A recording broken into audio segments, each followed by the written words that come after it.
Hi guys. Somehow we're a week away from October already, and the stores are already full of Halloween and Christmas stuff. I'm not sure how that happened, but what's up with that, right? I want to do an author update for this week to give you guys an idea of where I'm at. So this week, I've been pretty busy with working on my book. I don't have the luxury of spending a lot of time working on it during the week. I have very little time to do much of anything during the week because of my work schedule. I have a very brutal work schedule. My current works in progress is The Legend of the Dagger, Jennifer Ferimore Mysteries, Book One. I'm working on mid-chapter revisions. I'm also working on maps for the castle scenes to give readers a sense of the layout of Shaldorn Castle. It's actually a castle, modern.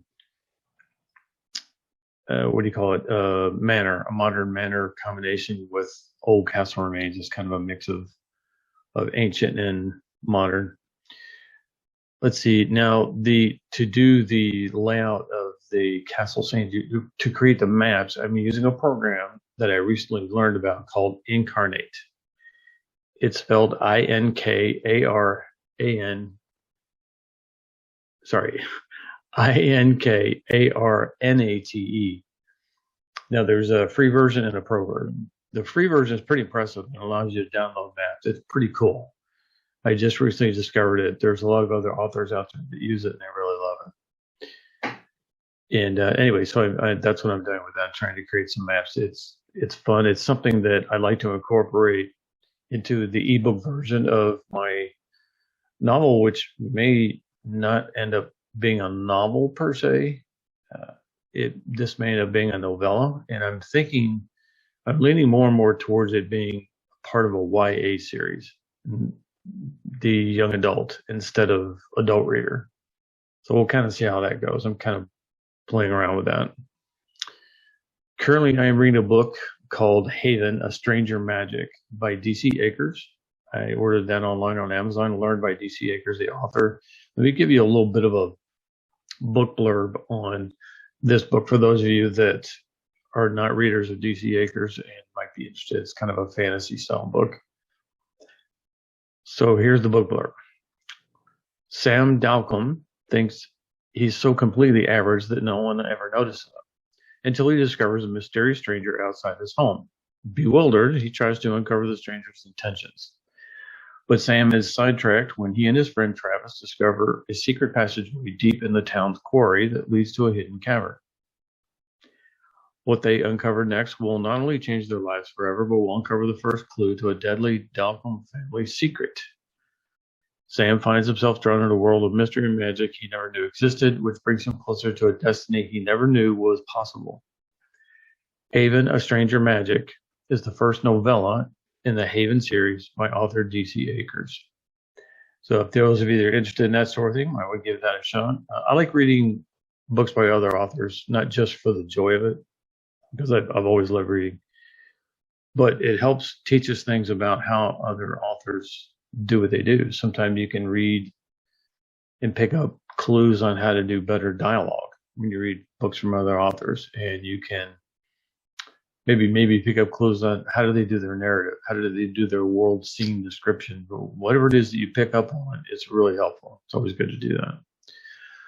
This weekend, I am watching Crossfire Trail on INSB. Love that movie. It's a Western with Tom Selleck, and I love Westerns anyway. Anything has to do with horse riding.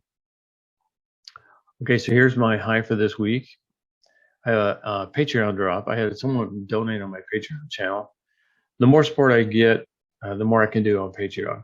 And to be quite honest with you, if I had my way, I'd have lots of supporters. But, lack of funds makes things rather challenging. So if you want to support me on Patreon, just go to patreon.com/Eric Owens. Pretty simple. Here's my big goals. Okay. I'm going to finish writing The Legend of the Dagger, Chapter 7. I'm going to finish writing the outline for the Book 2 of Jennifer Ferimore Mysteries. Now, I have an idea how I'm going to finish the outline for the book. Now, here's the reason for finishing the outline on Book 2 when I'm not done with the first book. Here's the reason for that. It's a motivator, right? So in order to want to continue writing and keep that flame going, keep that the desire to want to finish it going is to sort of start another one, which kind of, it's like pulling yourself, right? It's like, it's the writer equivalent of a reader reading a book where the end of the first book makes you want to read the second book in a series. And reading that book makes you want to read the third book in a series. So it's kind of the writer's version of that. It's like I'm giving myself a breadcrumb trail to follow. If you do this, here's some candy. If you do this, here's some candy. That makes you want to do it more. So it's kind of a self-motivating thing. I'm going to finish working on creating the maps in Inkarnate. And I'm also going to finish the beginning of the outline for book 3 of the Jennifer Ferimore mysteries. Again, it's just a motivator. It's just keep the ideas and the juices flowing. And I'm always writing down notes. You know, sometimes even when I work, I'll come up with an idea and I'll type it in on my phone in a note, or I'll put it on a notepad and I'll email it to myself and I can look at it later. Ideas always pop in my head at the weirdest times. What can I say? Here's what I'm looking forward to. I'm looking forward to reading more. Reading other authors' books gives my brain a kind of a creative break. It allows me to learn how they create their worlds and their characters, which I kind of mentioned before. You know, a lot of writers and a lot of authors do that. And it's just really good to do that. And it helps me. So that's why I do that. I am also in the process of slowly creating a home library, but it's going to take time because there's a lot of money I have to invest in it. I don't have enough bookshelves, and they have to be a certain type of bookshelf. So I want bookshelves. I have to get all the books. The books themselves are going to be the most expensive part of it, especially if you want more hardbacks than paperbacks.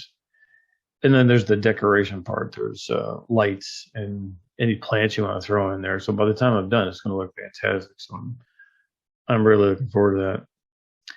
So let me give you a little more information about Inkarnate for those who have never heard of that, okay? Inkarnate is an outline map-making tool for creators. You can step up your D&D games or your fantasy novels with tools that speed up your workflow and game-changing features that take your worlds to another level. It's a web-based cartography toolset designed for users of all ability levels. I'm reading this from their website, obviously. With Inkarnate, pros and amateurs, like yours truly, can quickly and easily create beautiful maps for their fantasy worlds. You can turn your ideas into incredible fantasy maps with Inkarnate's easy-to-use online map-making platform, ideal for game masters, fantasy authors, and map enthusiasts. So they have a free plan and a pro plan. The free forever plan, you get 900 plus HD art assets. You can export up to 2K resolution for personal use up to 10 maps. The pro yearly plan, which you can get for $25 a year or $5 a month, you get 20,100 plus HD art assets. You can export up to 8K resolution. You can have regular art updates. You can upload your own custom assets. You have full access to Explore page, which is a feature on our website. Commercial use is allowed up to 1,000 maps you can export and download. Now, the map types that are on Inkarnate are world maps, regional maps, city and village maps, battle maps, that's very cool, and interior maps. And I highly recommend you check it out. It's pretty impressive. Now, the thing you have to remember with Inkarnate is that they're not going to give you a map that's already been created necessarily. You have to literally create yourself. So I went there and I tried it out. So I clicked with my mouse. There's tools on the left side of the screen and then your work area on the right side. When you click on the tool, depending on which one, and you start drawing on it's basically a blank solid background. But when you start drawing with the mouse, it will automatically create, and it's like you're painting mountains in the background. It's pretty cool.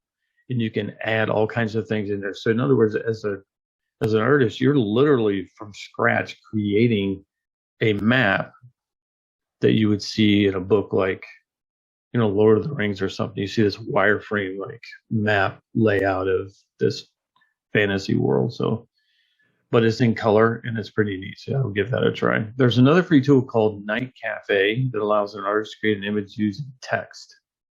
Just go to nightcafe.com. So it's spelled NITE CAFE. Pretty interesting. I'm not sure that would benefit me. I looked into it. It's okay, but you might like it. I hope you've enjoyed this update, this author update. I will have more as time permits. Thank you so much for watching. Have a great day.